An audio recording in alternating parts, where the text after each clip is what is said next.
বিরূপ আবহাওয়ার কারণে এবছর ভয়াবহ বন্যা, জলোচ্ছ্বাস সহ প্রাকৃতিক দুর্যোগের আশঙ্কা রয়েছে বলে জানিয়েছেন জাতিসংঘের ডিআরআর ফেলো ও গণমাধ্যম ব্যক্তিত্ব মোহাম্মদ মানসারুল হক। দুর্যোগ থেকে বাঁচতে সারা দেশে বৃক্ষরোপণে সামাজিক কর্মসূচি নেওয়ারও তাগিদ দিয়েছেন তিনি। মনির হোসেন তপুর আরেকটি রিপোর্ট।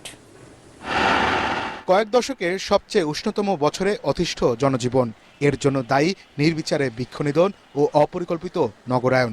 দুর্যোগ বিশেষজ্ঞ ও গণমাধ্যম ব্যক্তিত্ব মোহাম্মদ মানসুরুল হক বলেন, উন্নত পশ্চিমা বিশ্বের অতিরিক্ত কার্বন নিঃসরণের কারণে ক্ষতির সম্মুখীন হচ্ছে বাংলাদেশের মতো দেশগুলো। গত ৭৬ বছরের মধ্যে বাংলাদেশ সবচেয়ে বেশি এই ২০২৪ সালে তাপদাহ হচ্ছে।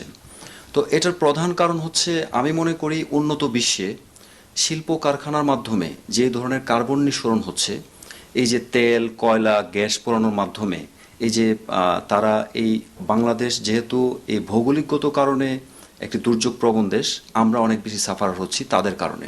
এর জন্য যারা দায়ী, যে দেশগুলো, উন্নত দেশগুলো, এই দেশগুলো থেকে ক্ষতিপূরণ আদায় করতে হবে।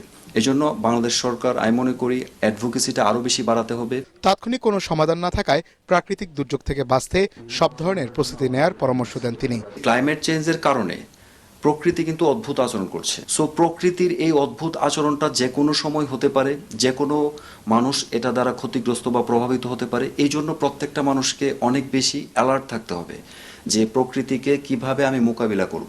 এরকম তাপদাহ আগামী কয়েক বছর হবে বলেও জানান তিনি। মনির হোসেন তপু, এটিএন বাংলা, ঢাকা।